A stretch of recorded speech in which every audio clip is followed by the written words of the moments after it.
माले MLC Shashi Yadav ji ने जीविका दीदी के लिए क्या बोले। दरअसल बदलो बिहार न्याय यात्रा में एमएलसी आए मऊ में शशि यादव जी अपने सहयोगी जीविका दीदी के लिए, दरअसल जीविका दीदी अनिश्चितकाल हड़ताल पे है, उनकी नेतृत्व कर रहे हैं शशि यादव जी। उन्होंने अपने जीविका दीदियों के लिए क्या बोले आप खुद सुनिए। उनको न्याय दिलाने के लिए जोरदार भाषण सुनिए। हमारी बहनें, जीविका बहनें, दुकानदार भाइयों और जहां तक भी हमारी आवाज जा रही है, मैं उन तमाम लोगों को पदयात्रा की तरफ से अपना क्रांतिकारी सलाम पेश करती हूँ।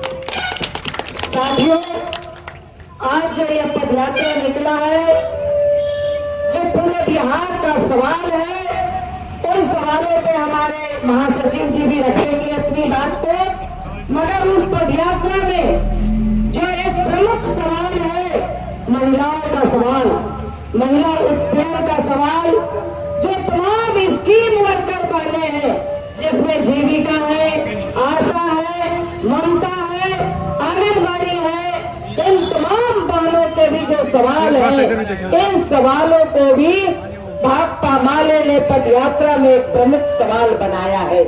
क्योंकि आप देखेंगे कि आज पूरे बिहार में और खास करके गया जिला में जो सामंती उत्पीड़न था कि आप बोलेंगे, आप सीना तान करके चलेंगे, आप सर उठा करके चलेंगे तो आपका सर काट दिया जाएगा। इसी चिरैली में एक मांझी जाति का नौजवान का सर काटने की तरफ तलवार बढ़ी थी, मगर उसने अपने हाथ पर उस तलवार को रोका और उसका हाथ कट गया, उंगली कट गई, यानी एक तरह से उसका पूरा हाथ, दोनों हाथ बेकाम हो गया। तो आज इस तरह से कई जगह महिला उत्पीड़न की क्षेत्र हो, हर क्षेत्र में आज हमारी बहनें ही उस क्षेत्र का काम कर रही है। चाहे जैसे ग्रामीण में पोषाहार देने का मामला हो, आंगनबाड़ी, जीविका कैडरों ने महिलाओं को एक स्तर पर आर्थिक रूप से सशक्त बनाने का काम किया है कि थोड़ा बहुत आर्थिक रूप से मीटिंग करके बैंक ब्लॉक दिखाने का काम किया है, मगर उन जीविका कैडरों के लिए सरकार के पास देने के लिए कुछ नहीं है। जो भी 2 पैसा दे रही थी, 1500 रुपया दे रही थी, वह भी सरकार ने आदेश निकालकर फरमान को बंद कर दिया, पैसा को बंद कर दिया।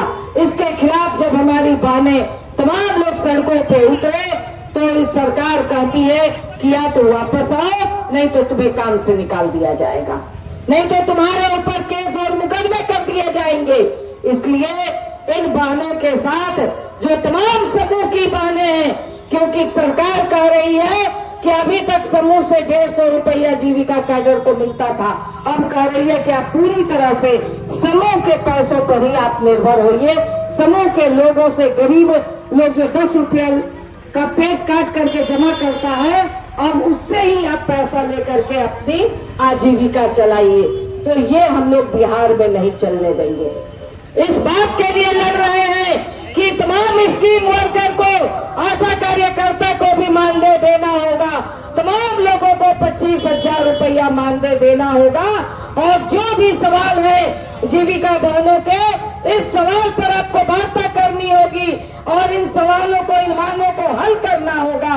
इसके लिए हम लोगों ने राज्यपाल तक को मांग पत्र दिया है और यदि सरकार यह काम नहीं करती है तो हमारी तमाम बहनें, चाहे वो समूह से जुड़ी हो, चाहे गांव खेत खलिहानों में काम करती हो और चाहे किसी भी स्कीम वर्कर से जुड़ी हो, सब लोग, और इसके साथ क्योंकि जो अभी इससे पहले हमारे साथी बता रहे थे कि भाकपा माले ही एक ऐसी पार्टी है, लाल झंडे की पार्टी है, जो तमाम सवालों पर अपनी आवाज को बुलंद करता है और निश्चित तौर पर आपकी जो मांग है प्रखंड बनाने की, इस मांग को भी भाकपा माले पूरी मजबूती के साथ उठाएगा। विधानसभा में भी सवाल उठाएगा, विधान परिषद में भी सवाल उठाएगा और सड़कों पे भी आपके साथ मजबूती के साथ लड़ेगा। और अन्यथा इस बात के लिए मैं आपसे अपील करूंगी कि आने वाले समय में जो 25 का चुनाव है, इस चुनाव में भी, और अभी जो आप ही के जिला में 2-2 चुनाव हो रहा है, महागठबंधन के साथ पूरी मजबूती के साथ खड़े होइए। तभी इस नीतीश कुमार को आपको जवाब देना होगा, सभी लोगों को 25 के चुनाव में जवाब देना होगा। तभी इस नीतीश कुमार का घमंड टूटेगा और वो तब सबक सीखेंगे। इसके लिए आप सब लोगों को तैयार रहना होगा। इसी बात के साथ कि सब लोग तैयार रहेंगे ना? क्या सब लोग तैयार है ना? तो एकदम सारे जीविका बहनों से लेकर सभी बहनें यह संकल्प लीजिए कि 2025 में, क्योंकि और आगे बात रखेंगे, मैं उस पर बात नहीं रख रही हूँ, कि उन सवालों को लेकर के कान पकड़ करके इस नीतीश कुमार को गद्दी से उतारने का काम हम महिलाएं करेंगे। इसी बात के साथ इंकलाब जिंदाबाद।